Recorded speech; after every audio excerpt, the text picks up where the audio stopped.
Hello, good evening, and welcome to the Majority Podcast. My name is Mark Devlin. This is Scotland's #1 anti-nationalist show, and we're glad to have you with us here tonight. I am here with my co-hosts, Niall Fraser and David Griffiths. What are we going to be talking about tonight, David? Tonight, I will be talking about an attempt in the House of Lords to prevent the SNP wasting taxpayers' money. And tonight I'll be talking about the document. Ooh. Oh, yes, I have in my hand this piece of paper. Yes. And yes, of course, we'll be doing a roundup of last week's election results. And we have Zoomer of the Week. Zoomer of the Week. All right, we will be back in just a moment.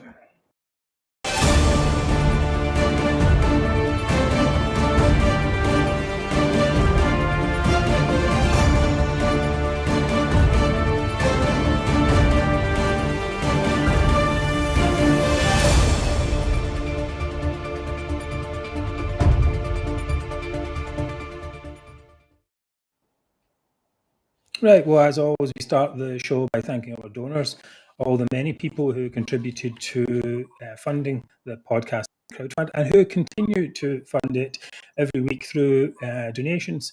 You can go to the Majority website, button at the top for donate. We appreciate anything, large or small. Everything helps in our fight against toxic nationalism. Also like to thank our partners at UK Union Voice and United Against Separation, who distribute the podcast on Facebook. Yeah, and of course, you can also watch on YouTube and on Twitter, from where you can subscribe to the Majority. Yes, and please do like, share, comment, tell your friends, extend our reach at the click of a click of a button. And please do leave us a short comment, and we'll see if we can get it read in the show. Well, every week our numbers are going up thanks to you viewers who are telling your friends and sharing our podcast. So it's good news all round. Coming up, we're going to have a little chat about the local elections.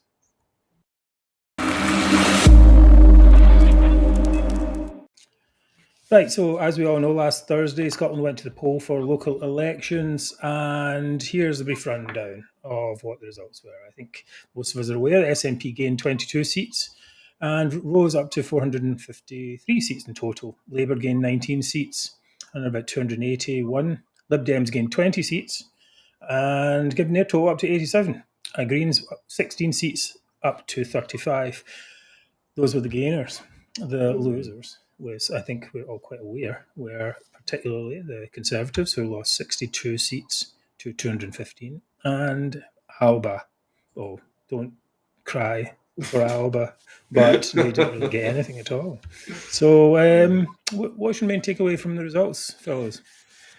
I mean, my takeaway is obviously it's a massive blow to the Scottish Tories. And I think this might bring about the drastic changes in the Scots Tories, that they need a new general direction and a new strategy, because clearly they cannot go on as they are if it's the same old story. And if they do keep carried on in the same vein, they're going to be obliterated. Well, as you know, Douglas Ross blamed the Partygate for what appeared to be his own failings. We have something here. What's your view on that now? Well, it's no Boris's fault for him losing the elections in Scotland. I see the obviously Nicola was leaning into the fact it was against Boris, send Boris a message. Yep. So it was ran on those lines. So you can't fault him for saying it. I mean, there is an element of truth in there, but at the same time, I think Boris, it didn't cause the election to be lost in Scotland. It wasn't him, purely him. Might have played a small part. But you got some thoughts on that, David? Absolutely. I mean, my view is that, albeit you have to caveat what I'm about to say with the memory that the Labour Party came from a very low base in 2017. So they were expected to rise, and they did marginally. The Conservatives, on the other hand, came from a very high bar in 2017 in terms of the number of council seats won. And so it was pretty much inevitable that they wouldn't increasingly much. That being said, I thought the Conservatives ran a dismal campaign. They continually tried to make it all about sending Nicola Sturgeon a message, and you sure it's that only Scottish Tories can stop the SNP, and they flopped. They flopped by losing dozens of seats. So when you set yourself up for a fall like that, you can't blame anybody else. Ross chose to run the campaign on his terms. He chose the battleground to pick. It was obvious to anyone who's got the vision, who's blessed with sight or sound, or sight or hearing rather, that the Conservatives weren't going to win, and they didn't. So he just made Yeah, I think it's an issue. I mean, even last week we said to them, please stop making every election into a referendum. And here's the example here: voters can put final nail in coffin of a new referendum. I mean, why on earth would you say that when you think you're going to lose? Because all it does is it empowers people like Jim Fairley here, and there were other ones as well, to say, so presumably now if you follow Douglas Ross's logic, he will accept and be happy to support the mandate we won for a constructive constitutional debate on Scotland's future, blah, blah, blah. So, it's just playing a nationalist game to behave in this way. And it wasn't a referendum, it was something about, it was a local services, and the whole thing should have been focused on that. Absolutely. Right. Local elections are about local issues, and that's why you get people who primarily have a good reach in the local community being elected. That's exactly what they're for. But the idea of an opposition party leader saying we must use this election to make it clear that, and then raising a subject matter which he has no business discussing at all. The Conservatives ran a dreadful campaign. We know who Douglas Ross's most trusted advisor is. We know that there's a lot of fallout among his MSPs that they don't feel that he's being well advised. They don't feel he's communicating well. He has been dreadful, Douglas Ross. So I think it's been awful for him. But I would also say the Labour Party, I was going to say across the country. Well, we've certainly seen that south of the border. A number of. So I'm going to push this. Go on. What happened there? I'm going to play the video of Douglas Ross. Yes. Oh, what happened to that? Why is it not playing? Come back, Douglas. Come back. Speak to us. Tell us about the independence referendum you don't want. Come on, please. I don't know why he doesn't want to speak. Lovely, great comments. It's a good time to get some comments, I suppose. That's the thing where he basically says he blames it on Partygate, and I think as someone who could vote Tory, then I think that basically he demoralised the Tory vote, and he, by flip-flopping all the time. So in one sense, anyone who supported Boris was appalled by his disloyalty, and then anyone who didn't like Boris was appalled he then supported Boris after sticking the knife in. So basically ended up with both sets of Tories hating him. Instead of he'd just kept his mouth shut, it would have been fine entirely. People could just have said, well, okay, I'll just vote for them. It wouldn't be a big issue. Absolutely. You're spot on. I couldn't have said it better myself, Mark. It really is. And I just wonder why they have this. Nothing. Exactly. Who's advising them to do this type of nonsense? I think we said at the time, you don't have to be the first person in line to stick the knife in. Why? Exactly. Why is it so important to stick the knife in first? You would think that as a politician, you would kind of wait and see the way the wind is blowing before you actually start to take action. And he didn't. He was just right up the front, handing out knives to his compatriots in the Scottish Tory party, and that I think that disloyalty is a real issue for many voters. Certainly our followers. So many of our followers who are Tory were appalled by that, his actions. Great. I mean, nobody likes to see an employee stabbing his employer in the back. What message does that send? Unless he really is doing it because he feels he cannot go on a point of principle. But to then... it was the turnaround that done it for me. Nobody in politics ever likes anyone who changes his mind and turns his coat, so to speak. That's the one person who's always hated in politics is a turncoat. You never win that way. So he really should be replaced. But then this comes on to a broader, which where does this leave this set of results? Where does it leave the three main pro-UK parties? Because all they're doing in Scotland is insisting on standing independent of one another and proving that they are utterly incapable of winning elections. So I really don't see what their their rationale is and what their aim is longer term. Well, but that's probably not a discussion for tonight. Well, let's talk about Labour a little bit here. Yeah. Douglas Ross keeps butting in the background here. I don't know what it's. You can't get rid of him. That's the thing. So let's talk a little bit about Labour. Labour had a bit better results than perhaps. Well, at least they were happy with the results. I think that's the best way to put it. Here we have Labour's comeback in Scotland shows party's first red wall should be a key battleground. As we all know, Labour are not able to win in the UK without having Scottish votes. And another thing I suppose to consider is that the general election is not a local election. A general election is where you're trying to form a government. And I think we talked about this maybe last week or the week before, the idea that the SNP can't get away from the Tories, but through independence, and they can't form a national government because they only exactly candidates in 59 seats. Then what's the point of voting for them in the general election? And it seems Labour should be able to capitalise on that. Absolutely. So what we're hoping, of course, is that the SNP voters realise that effectively they are keeping the hated Conservative government in power by voting SNP, because the SNP are never going to win a UK election. So, and I had this argument last year, when it was 2.5 years ago, with people saying, "Oh, this is terrible, Boris Johnson's PM." So I said to them, "What did you want Corbyn to be PM then?" Yeah, I did. Right, so you voted Labour then? Oh no, I voted SNP. Nice. You wanted Labour to win the election so badly, you voted something else. And somehow they're going to have to take a tumble to themselves, because the longer this goes on in Scotland, what I think eventually is SNP voters will realise they are being given a using here. Yeah. They're not going to get what they want. They're simply being used as fodder for the rampant egos of these very peculiar people who keep talking about stuff that is never going to happen. And I can't believe the Scottish electorate is dumb enough to keep falling for this. So getting back to Labour, I mean, I think they only really gained 19 seats, so it's no seismic, it's no groundbreaking. I don't see it as a huge shift towards SNP voters leaving the SNP towards Labour. But I think it's the start of the exodus. It's the initial few political nomads that are within the SNP have perhaps made it back into Labour's arms. I think that's definitely starting. Possibly. But it's not perhaps the first ones who move, the disillusioned few at the beginning, are then should be able to convince the other ones at a certain point. Perhaps we don't know. We haven't done enough focus on that, but. I think there's still some question, though, that whether ex-SNP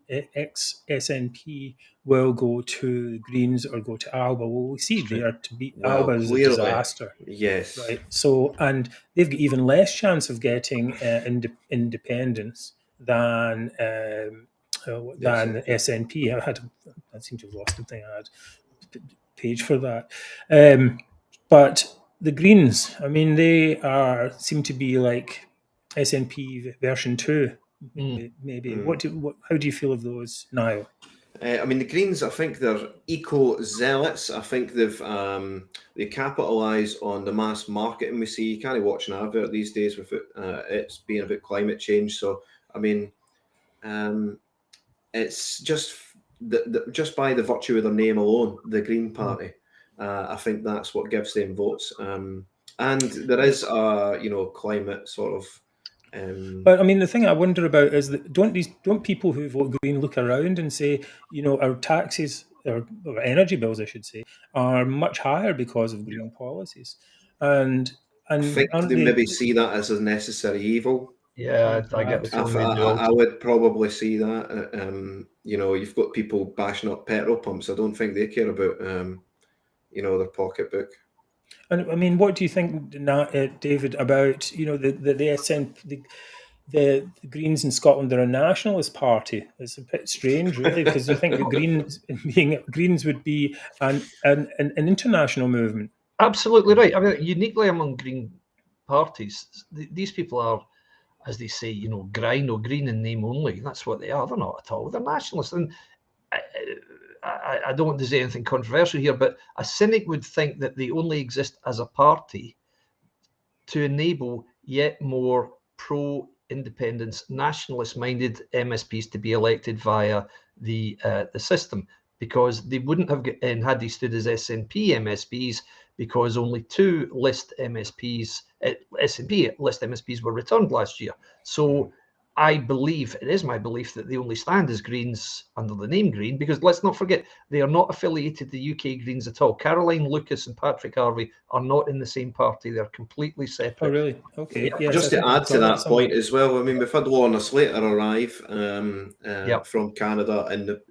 the first thing she talks about, it's not green policies, it's independence. Independence, exactly. It's ludicrous. It's absolutely ludicrous. So no, they are clearly nationalists. They are clearly, they don't really care about green issues. They might raise them now and again just as a little sop to their followers, but they will always get support in Scotland or in any country among the young and the idealistic, the altruistic, if you like, people who think we must save the planet. Oh, there's a Green Party. Right, great, let's vote for them. But I mean, for example, the Green Party in the UK is the only party which stands to abolish single faith schools. Now, if the Greens in Scotland stood on that premise, they wouldn't get half the votes they get, because that's a very sensitive topic among a particular demographic in Scotland. So it's a sham to me. It's an utter sham. They're not green at all. I think it's all just a game. Well, the question I think then is though that, yeah, how can we, what strategies are available to the anti-nationalist parties or anti-nationalists in general to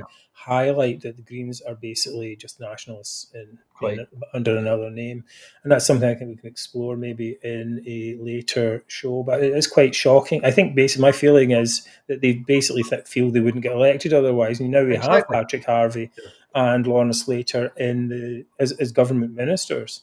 Ludicrous. And he's got these ridiculous policies of trying to ban drive-throughs and get everyone into the cycle lane and get everyone off their cars and all this type of nonsense. So this is not a good way to have governance. I think is to have this very minority extreme party as part of the government, but she needs it to shore up her votes, I suppose.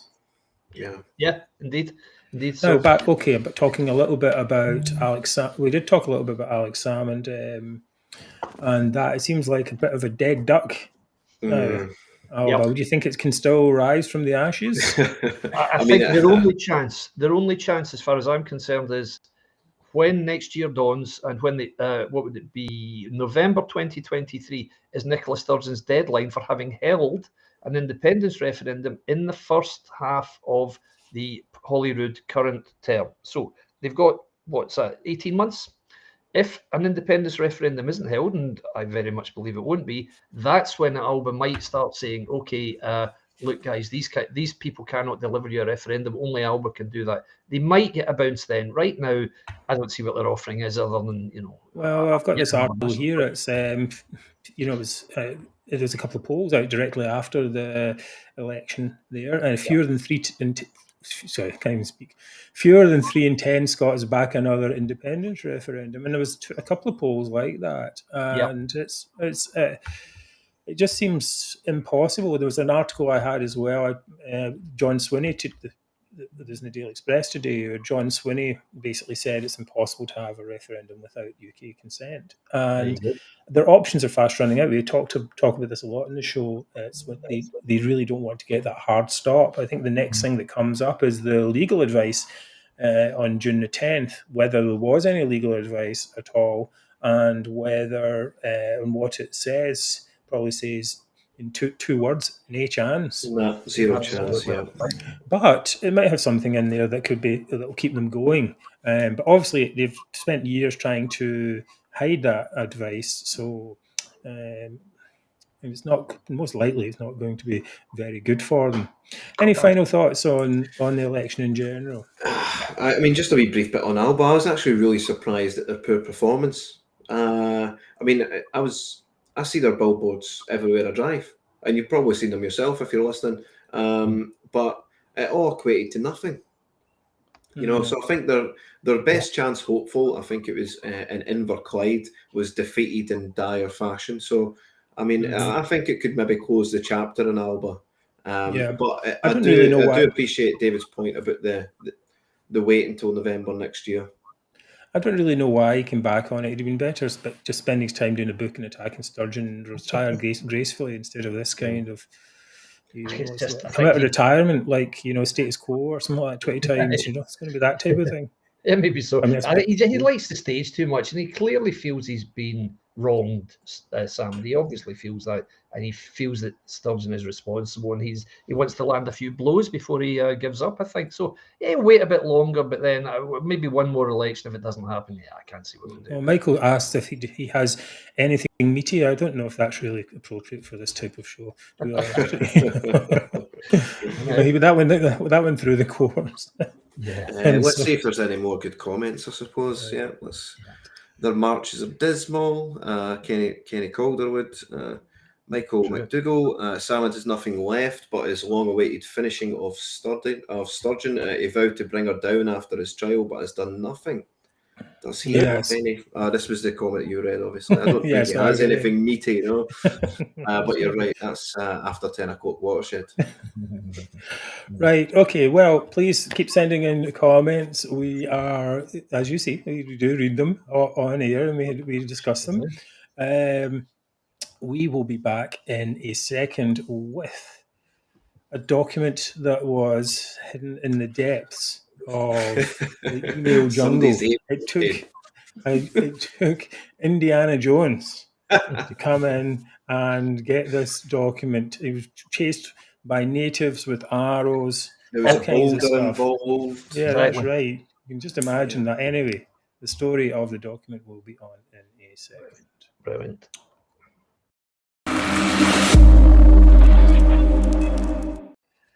Right, so I'm up. So this week we were treated to the Neville Chamberlain-esque waving of a document in Hollywood, and it was emphatic. And let's play the clip first, Mark. I was going to show you the thing first. Hold on, let me get to the clip here. You will love this, guys. Hopefully it'll work this time. Imagine Jerry Goldsmith as Indiana Jones. Here we go. Oh, that's the wrong button. I pressed the wrong button. Okay, let's try again. This one. Well, Presiding Officer, talking to that positivity that Mr Simpson was seeking, I have some good news to share with Parliament. And indeed, Presiding Officer, I have that good news literally here in my hand. The missing document has been found. Ministers were advised of this by officials shortly before noon today, and I wanted to take the first available opportunity to give Parliament this news. The document is an email that makes clear who approved the decision to award the contract to build vessels 801 and 802 to Ferguson's shipyard. Sent in response to the key submission on the 8th of October 2015, it is dated 9th of October at 14:32, and it reads, "The Minister is content with the proposals and would like them to be moved on as quickly as possible, please." Presiding Officer, the email was sent by the Office of the Minister of Transport and Islands. Presiding Officer, I hold in my hand that irrefutable documentary evidence that this decision was made rightly and properly by the then Transport Minister, Derek Mackay. I'll just leave that there. What do you think of that, folks? Please tell us in the comments. Very convincing, is this Neville Chamberlain Mark II? Is this it? Yes, it is. It's been mocked in social media. I'll just show you this one here. There she is with that. I hold in my hand an email. The amazing Graham from IT. Yes, that's very good, Graham there.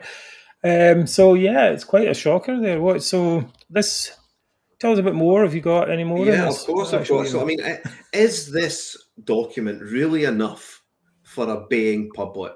An email? Come on, is it enough?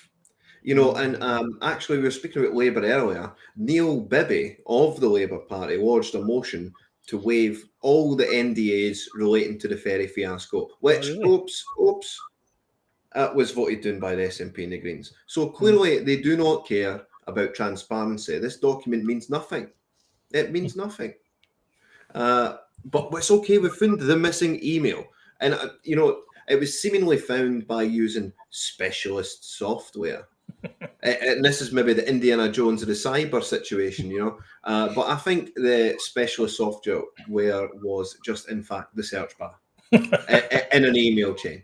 It really is horrendous. Well, yeah, I mean, you think that's the first thing you do. What are the emails what are the emails? Just search in Google, Gmail, or whatever it is, their internal search. That's what it's built for. It's not very complicated, really. But I mean, we saw that this email has, it says, first of all, it said Derek Mackay, and then they found out that an email after that basically said that it was, what's his name? It was John Swinney. John Swinney, right? And a little bit further than that, you know what they did? They emailed the document with text redacted.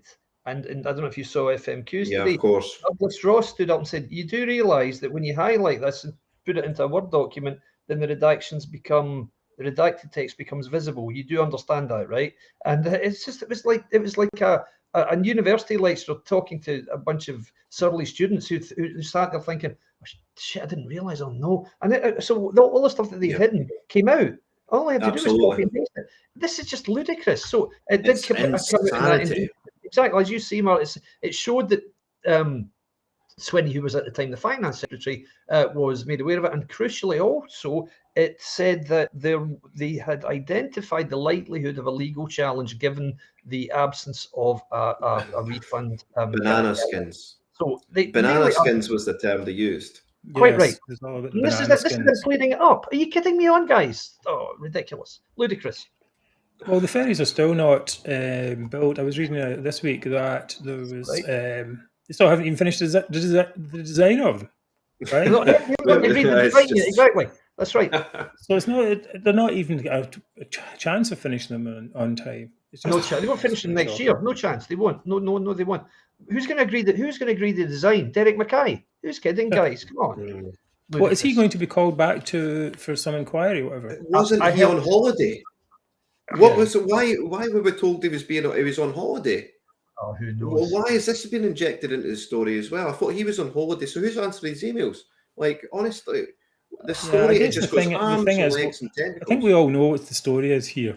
Nicola Sturgeon approved the deal, and she tried to hide that. That's it. Right? Exactly. At some level, she approved the deal. She's a control freak. Her sister says she was a control freak. All our experience in dealing with just being watched and see that she's a control freak. She's surrounded by idiots.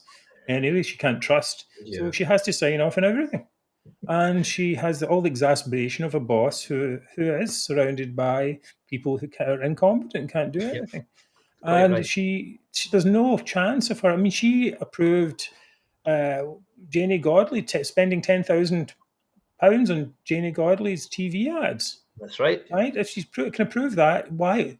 Well, I suppose the other question then is, if she wasn't in the chain, why wasn't she in the chain?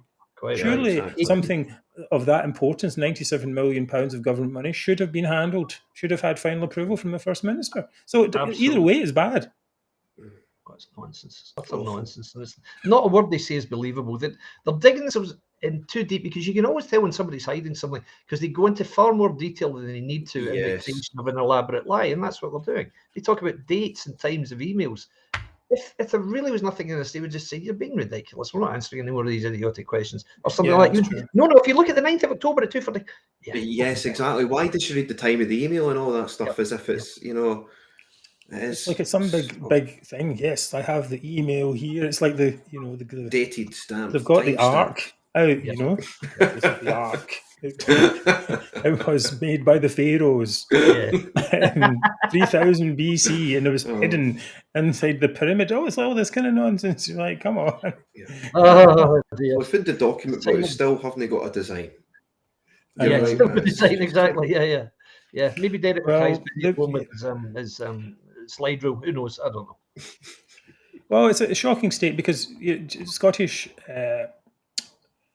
shipbuilding was renowned across the world, and now this is just making a laughing stock of the people who are supposed to be building ships. Like everything else they're running, like every other devolved matter mark right now under the SNP, it's just becoming a parody of what it once was. Meanwhile, BAE Systems are producing destroyers and ships on the Clyde. Yeah, and what's nicknamed the Frigate Factory. Just churning them out. Yeah, that's right. Right. Well, I think that's enough of that. I mean, we'll see more of this. More of this was going to come out, because the big thing that's missing, of course, is the actual contract. right? You don't Yes. sign off a £97 million project on an email. Quite. Right? You might say, "Oh, we're going to do it." That's Yes, one thing, but it's you not don't. signing a contract, It's an actual contract. Where is the contract? We need Quite. to see that. That's the next stage. That will come out eventually. There's going to be something, and in that we will see who signed it and what it was about. There's much more in the And story. even more crucially, Mark, Audit Scotland have said, look, all this stuff about who signed it. The question we have is, why did they sign it, knowing that it didn't have the safety net of the refund guarantee? And that's their question, really. And right now, they're getting caught up in who signed it and who didn't sign it. And that's where they're going. Yeah. That's not even the question that's being asked. And so when I heard today that there's a likelihood that Swinney, Sturgeon, Mackay, and Jim McCall will all be called to give evidence to Audit Scotland, and if they do, then really sparks are going to fly. I don't think Mackay's going to take this one lying down. I can't see it, but well, let's see. Careful with your words. I was talking about your Derek Mackay statement there, but there's a joke in there somewhere. There is a joke in there. There is a joke in there somewhere. That one, no. Yeah, okay. Someone mentions here, Sarah mentions, what about the Turkey ferry order? That's right. They can't even precisely. They don't even have confidence in their own country to build ferries. Really, we talked about this last week. We've learned lessons in procurement. The important is that we've kept Ferguson's open. Future orders, the lesson we've learned is to give them to another country's shipyards. So much for keeping the shipyards in. Well, we didn't elect them to. They're not elected to learn lessons. They're elected to be competent administrators. And this is the thing. I mean, at the beginning of administration, you can say, "All right, fair enough. You've had your first 6 months, and you're getting to know the ropes and what have you." But then, we're 14 years in, and many of these people have been in Parliament or been in government for a very, very, very long time. They should have some competence. Yeah, basically. All right, we're going to move on. Next up is going to be David, who is going to be talking about George Fawkes. I am. In the House challenge to national spending in the House of Lords. And after that, we will have Zoomer of the Week, the highlight of everyone's week. Everyone who's watching. Yes, indeed. A big highlight. And the highlight for us as well. But first, we're going to deal with David.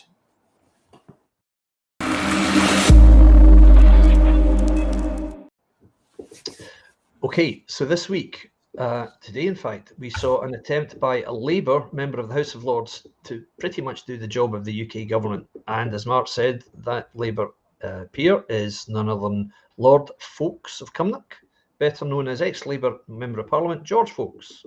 Now, George presented today a private member's bill in the House of Lords. And the purpose of the bill is to prevent the Scottish Government wasting taxpayers' money on spending on non-devolved issues. So just to illustrate what this is about, it would prevent, for example, SNP ministers wasting money on vanity trips abroad to discuss reserved issues, like the utterly bizarre sight of Alan Smith standing in Kyiv saying, I'm going to monitor the situation here, guys. I mean, all that would have to stop. And this, of course, comes in a week when the First Minister herself is over on a much publicised visit to New York to discuss Scottish independence in the United States of America. So quite what she's doing there and what she thinks she's going to achieve, I don't know. But just to finish before I invite you guys in, unfortunately, Lord Fawkes' bill was not one of the 25 selected to be discussed. Apparently, they do it by means of a ballot. They literally pulled how many bills have been presented out of a hat, and his wasn't one of the 25. But he's determined to plough on, and he's now looking to add his bill as an amendment to an existing bill, and therefore to make it into law. Now, my opinion is a Labour peer should not be the guy doing the heavy lifting here. This should be the UK government doing this. It should not be.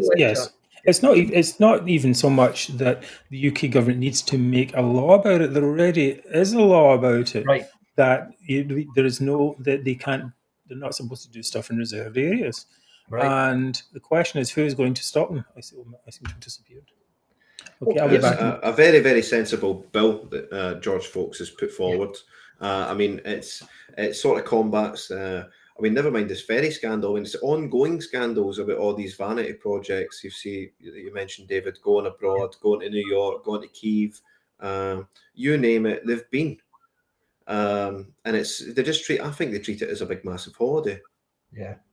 Yeah, I think it's an ego trip as well as an actual physical trip to me. They love thinking they're taken seriously in the world stage when they're just jumped up councillors, as we've always said. So I mean, Yeah. I believe there is legislation, but what I'd like to see, I mean, my personal view is Westminster must have some more stringent legislation to actually stop this stuff from happening, because these devolved administrations are just overstepping their authority constantly, particularly Scotland. All this nonsense about how they're going to rejoin the EU and all this talk about Brexit, nothing to do with you guys, nothing whatever to do with you. And the idea of them talking about defence issues and membership of NATO, seriously, just stop. Particularly at a time when Putin is sitting there looking at a map of the world and thinking, you know, where's next? Finland is now looking to join NATO because Russia's been bullying them for years, and yet you've got the SNP saying, "Oh no, we'll give up our nuclear deterrent." It's mind-shatteringly ridiculous. Isn't It really Isn't is. Yep. Do Indeed. we have So, Mark back? Has he made it back? where's he gone? Where's he gone? Where are you, Mark? Oh no. Mark, change. No, It's okay. We'll always just fine. run Okay. with it. Well, so just, I mean, just to finish off what I think about this, I'm sure Westminster legislation does exist. To my mind, it should be enforced more stringently when it comes to this. I get the feeling now that the Westminster Parliament thinks, we'll just let them talk about it. Don't worry. Let's not rock the boat, because if we are seen to be interfering, that might enhance nationalist feeling. I think they've got to stop thinking that way, because nationalist feeling is not, the fervour is not dying down any by giving them a free hand. It really isn't. So, and by doing so, David, they are actually they're keeping the illusion going. Where they could disillusion all these SNP voters and just say, well, no, they've been lying to you all this time. But I mean, why? Look where they're spending your money. Look where they're going. And this is what they can and cannot do, and this is what they, So by continuing the let them do whatever they want, it's keeping that illusion going, isn't it? I think so. I mean, on a wider point also, I had to spend a lot of time talking to guys over in Northern Ireland, you know, who are in the if you like, the pro-UK community there. And obviously they've just had the Stormont elections there. And if you look at what's happening in Stormont, you've got a similar situation to the one you had in the last Parliament, the last term there, where Sinn Féin MLAs, as they're called, refused to attend Stormont. So the assembly, or whatever we call it, was actually put on hold. So it didn't actually sit. And now you've got the DUP saying, no, we're not going to nominate any members. So they're genuinely not doing their jobs. They're refusing to. It's like going on strike, but they're still being paid as if they were in Stormont. But there is no Stormont administration right now. It'd be the equivalent of the Conservative Party in this administration saying, in Holyrood, saying, no, I know we've been voted in, but we're not going to bother going, and that means none of you can go either. So Holyrood's not going to sit today. Now that's just ludicrous. You can't have devolved administrations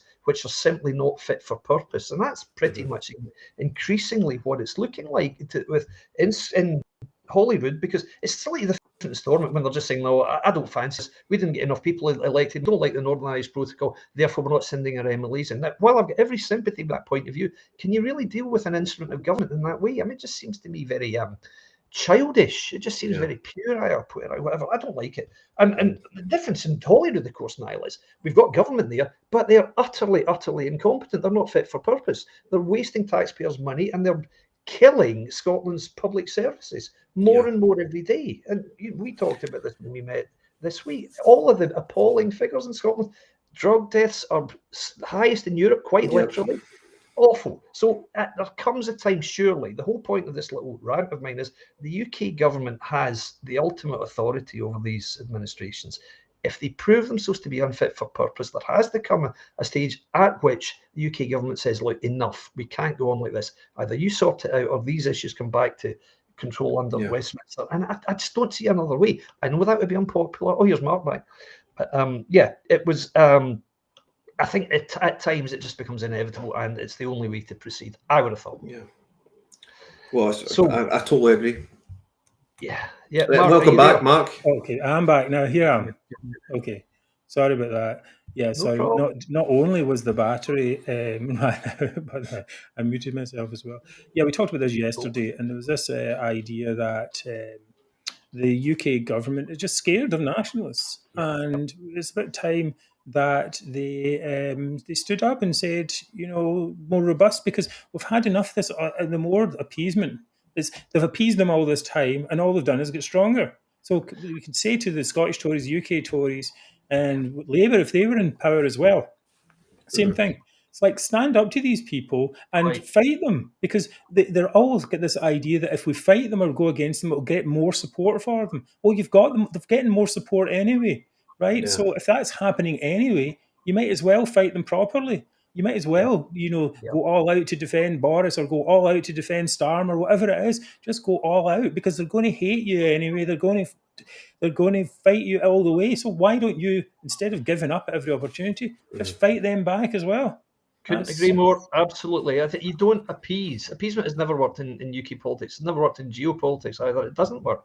You can't do it. So that, I think we've pretty much said there that George Folks has done a good thing here presenting this. Hopefully he gets some success. I don't feel he should have had to do it, but it's great that he has. So best of luck to him. A couple of questions I'd quite like to pick up on here, which have been asked. Any chat about tactic voting and how can we do this? You people, you viewers will probably know that the majority guys, Martin Mary being the majority guys, and the guests, Niall and I, we meet up quite regularly and we talk about these issues. And we had a very, very animated discussion about whether tactical voting is the way forward in future or what we believe the answer is to beat the SNP, because I wouldn't go into it now, but yes, we are talking about it. But one thing I would say is my personal view is you cannot have a situation going indeterminate with no end in sight, while you've got one party winning with 40% of the votes and three other parties, which are basically just slightly different versions of each other, all proving that they are incapable of being elected. I don't feel that's a sustainable scenario. I think there's quite a lot of discussion to be had along this idea of what can we do and what's the way forward. And what we do as the majority is to try and figure out, I suppose, what the best ways are forward, and listen to all the different things that are there. There are all different people out there. There are people who are appeasers, and there are people who want to abolish Holyrood, for example. And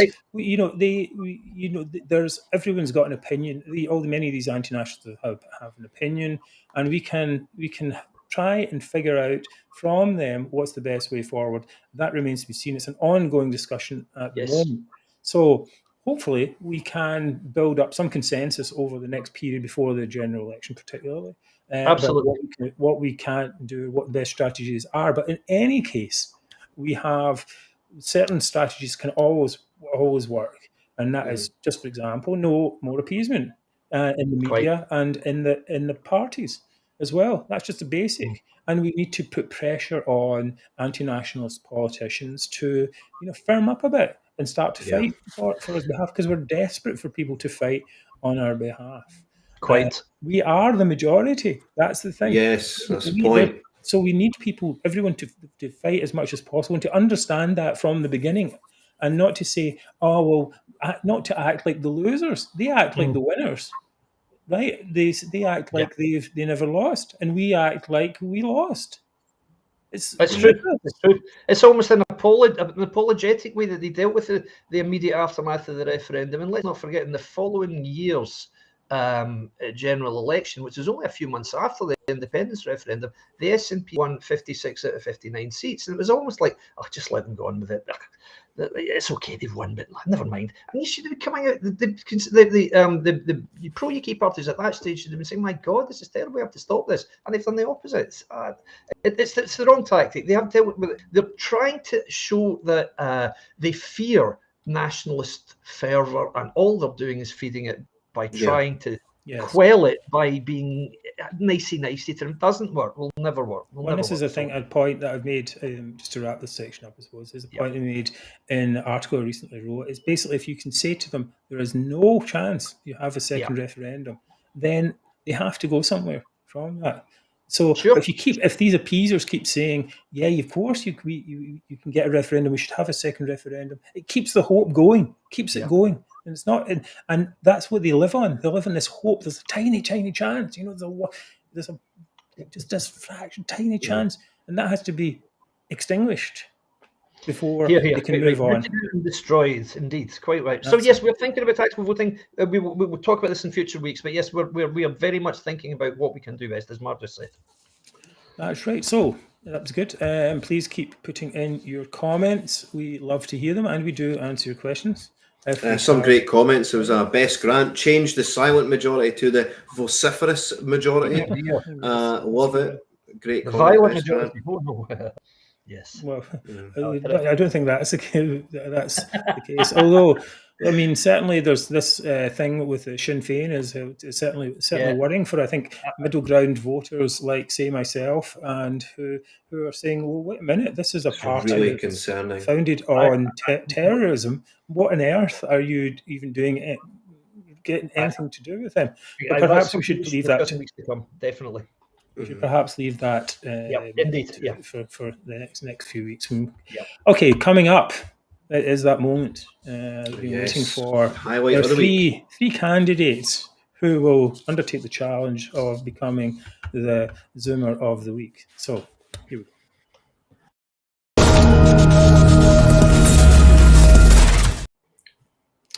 Right.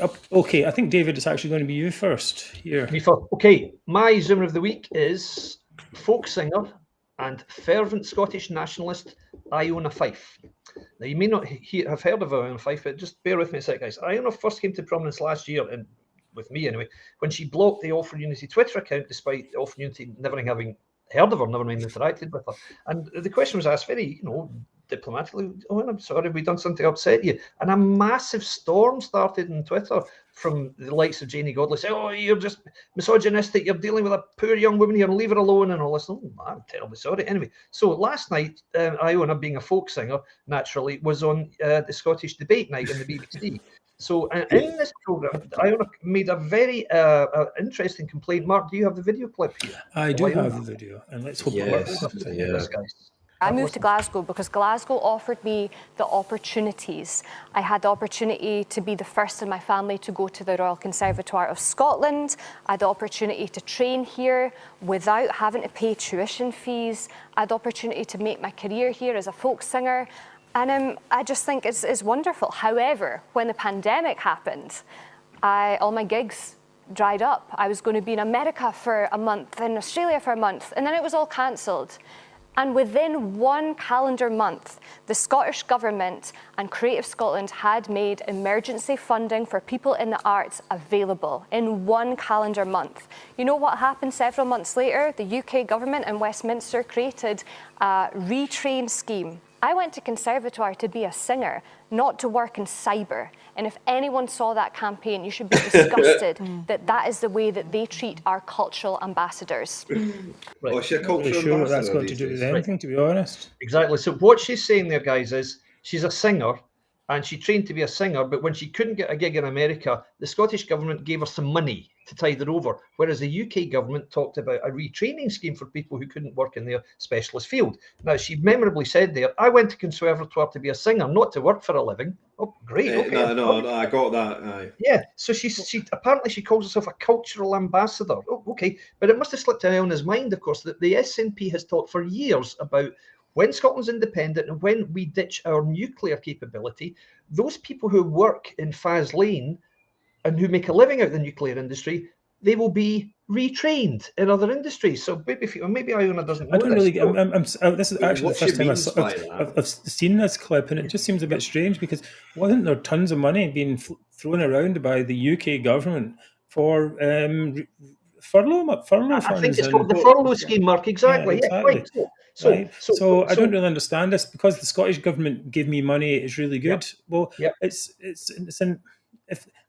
and the other thing is that I think some people were wondering, and what I saw was that, why is she getting the money so quickly? I think there was an issue there as well, right? Quite right. It seems if you've got the correct mindset or the correct persuasion, you'll get your money quickly. Like Tommy Shepherd getting £250,000. I've got an interesting anecdote on that as well. So, I mean, she said that the creative industries were saved by Creative Scotland. Well, maybe some, but I don't know if you know this about me, but I'm in the magic circle. And magicians have been let down incredibly. All their gigs gone, all the weddings, all the events, all the after dinner talks. I mean, all gone. So not everyone got the benefit of this grant or this money to keep them going. And obviously she's been upset. Somebody's obviously told her to learn to code, other than and she's taking that to heart. Right. Well, actually, I didn't know that she had gone to Conservatoire and all that and stuff. But I think the problem with many of these people who sing in Scots or who promote Scots poetry or so on is that they really take it on as a form of identity politics, and if you criticise their work in any way, like you say, your poetry really isn't very good, or your songs, they aren't really that good, then they take it so personally. And they start calling you a misogynist, a bully, a creep, whatever it is. And we've had all that. All of us, I think, and all three of us have had this kind of abuse simply for saying, well, we don't actually think that this is actually really good art, or we just any minor criticism is blown up into something different. And it seems strange that it's these girls or women, young women, I should say, who are, all seem to have the same behaviour. And it's a bit of a mystery. Indeed. Well, I just to wrap this up. So I don't mean to keep ragging on her, right? But I mean, it's she's. I'm sure she's a great singer, but the point she's making is, the creative arts isn't just singing. It's not just this, and it's no acting. There's a lot of different facets of the creative industries that people are blissfully unaware of, that went swept under the carpet. And I hope she would realise this as well. Absolutely. And as the final point on this topic, I would just like to say she doesn't like retraining, apparently, although it's a cornerstone of the SNP's post-independent strategy for workers in industries which will no longer exist. Can I make a suggestion? As Iona isn't a particularly well-known singer, and as Ferguson's can't build shipyards, why don't we retrain Iona to build ferries and retrain the shipyard workers to sing? Maybe that's you can sing for your supper, as they say. Right. Coming up next one. Well, mine is pretty straightforward, I guess. Must be Natalie Magari, who, after 7 years, has been convicted of fraud. I have headlines here just today. She embezzled £24,000 from two pro-independence groups, Women for Independence and the Glasgow Regional Association of the SNP. And this was not just a one-off event, went on for quite some time, from 2013 to 2015. And the strange thing, though, is that why did this take so long to get through the courts? And I think it's been 7 years so far. In 2019, she had a conviction for embezzlement quashed, and she pled guilty, and then she withdrew the guilty plea, and it went on and on and on. It's like it's not that difficult. You stole the money or not. Yeah, so she did. She found guilty, so she has. The thing is, don't forget, she was found guilty previously after pleading guilty, guys. Pleading guilty. Yes. She was sentenced to 18 months. She then appealed. She was given an immediate quash of that sentence. She said, I was badly advised. I'm pleading not guilty now. And I don't know if you saw the reports of the court case. The behaviour she was exhibiting was guilt writ large. It took the jury 3 hours to convict her unanimously. I mean, couldn't say any of this beforehand, but guys, I don't think there will be an appeal. Put it that way. She was. Well, there probably will be. Drag it on even further. The thing is, I mean, we see how many scandals were there. I mean, we didn't even include the guy. Can't remember his Grady, Patrick Grady. Is that his name? Exactly. Sex scandal this week. That's right. It's constant human-based scandals. The ferries, the kind of institutional type level scandal, I suppose, but just personal scandals ongoing every week, multiple ones. And we can only hope that voters do pay. But SNP voters don't pay attention to this. They're just like, well, it's worth it. If there's that minuscule chance, the that tiny little don't penetrate the echo chambers, man. Quite. Yes. It's not that they don't know. The stories don't reach their ears. Right. Anyway, that's mine. I hope she probably won't get. She'll probably end up with a suspended sentence or something like that. After all this hassle, all this time, taxpayers' money wasted, for years, and I doubt she'll go to jail. But we can live with I very much doubt it as well. Quite often, when you steal money, the judiciary does not like people stealing money.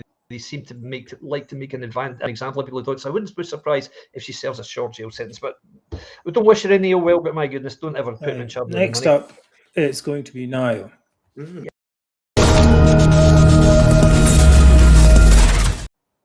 Okay, so my Zoomer of the week this week is a Natalie Dawn. And I picked this rather recently. I've only seen this video today, but She's wasting my time. She's wasting your time. She's wasting everyone in Scotland's time by asking. It's not really a question, she's asking. It's more like a layup in basketball terms. And you see this in the SNP benches where they're all competing to ask Nicola the question that makes Nicola look fantastic. Let's have a look at the video. Thank you, Presiding Officer. With energy bills and inflation skyrocketing, unchecked by the UK Tory government, thousands of parents are having to resort to skipping meals to ensure their children can get fed first. Can I ask the First Minister, as more and more young families struggle to stay afloat through the cost of living crisis, what further action the Scottish Government is taking to help new parents make ends meet so that neither them or their children need to go hungry? First Minister, but I would remind members of the need to ensure that supplementaries do reflect a substantive question. Yes. So at least we've had somebody step in there and say, that's not really a question. I get what you're on about now. I was kind of... I know you understand. Sorry, I know you've maybe not seen this video. Your first time getting there. But it really is bizarre, this. You don't think so, gents? Totally. Well, we had that. We had the same thing in the independence debates, the Scottish Government leaders debates, where Patrick Harvey would throw a question to Nicola Sturgeon. Nicola, why are you so great today? and she'd be like, well, Patrick, just thank you, Patrick. And why are you so wonderful as well? And it went backwards and forwards like this, and you're like, what's going on? Patrick, darling, yeah, exactly. That was pathetic. It's really terrible. So it's not unusual for them to give the softball questions. But thank goodness the presiding officer has stepped in for once, because she doesn't normally. She normally lets these little no, they really need to be doing this order stuff and stopping all this. It should be set up a bit more for confrontation, really, to be honest. Guys, we should be worried though, because we've proposed 2 Natalies and an Iona tonight, so the National will no doubt say we're a misogynistic, ultra-unionist group tomorrow. Well, they say that every day. I look forward to reading that today as well. So that's another thing. All right, okay, I'll leave it to Niall. You can decide. Well, I don't think it's I do like your description, David, but I think it's going to have to go to Mark and Natalie Magari. I'm sorry, David. But it's just too in your face, And who's she embezzling from? She's embezzling from her own supporters here. Yes. The independence campaign groups that she's rushing to get independence, and yet she's stealing the money to spend for herself. Yeah, honestly. Well, I mean, if you think about it. Nicola Sturgeon and the SNP MPs and MSPs are basically embezzling time off of their own supporters anyway, but with false promises of a second referendum. Well, thanks for that. It's a pretty easy one, I think, for Natalie Magari. So, going to close up. Okay, it's time to say hello to Mary. She's been behind the scenes helping with what's it called? The chat. How's it been going tonight? Mary? It's been very lively tonight. I hope you've all enjoyed the comments. Thank you, everyone. I hope you've enjoyed the show, and we hope to see you back next week with lots more comments. Next week, when I will unfortunately not be here, guys. I have a little. Oh yes, we're going to replace you. That's what we're going to do. So we have a plan. We have a scheme. You're being retrained. Yes, that's right. Okay, so you can do some singing when you come back. Although I guess you'll be doing some singing. I'm hoping so. Yes, I'm hoping I'll be very hoarse the next day. Yes, hopefully. So, brilliant quote from David Bethel here. Just came back from Scotland. A lot of fun. Why on earth are we trying to break up when we should be working together for a better Britain? Our point exactly, David. Well said. That's our whole premise. The very thing that you've just recognised. So that's right. So I would like to thank everyone, for watching. It's been a great show. Thanks to UK Union Voice and United Against Separation for helping to promote the page on their Facebook pages. I'm going to leave you with the thought for the week. It's a bit long. That's why it's going to be so long. But basically, if nationalists want to split up the UK, what's then to stop an anti-national splitting up Scotland? And what's to stop people using grievance to split the Remains further and further and further? Where does it end? Will everyone end up in a tiny one-person country? Because that's the actual idea. Nationalism is based on selfishness. That is the thought for the week. We will see you again next Thursday at 7 p.m. I'd like please say your goodbyes, gents and ladies. Thanks everyone for watching. Thank you ever so much for giving us your time, and we really do appreciate all the comments, all the shares. We really do appreciate it. Thank you very much. I echo every word of that. It's terrific. The interaction makes it for me. We just sit and talk as we do most other days, but just to have the interaction with you is great, and to have Mary pulling it all together is terrific also. So thanks for tuning in, everyone. Great stuff. Thank you all, and we will see you again next week on Scotland's #1 anti-nationalist show. Thanks for viewing. Thank you. Bye. Bye, guys. Bye-bye.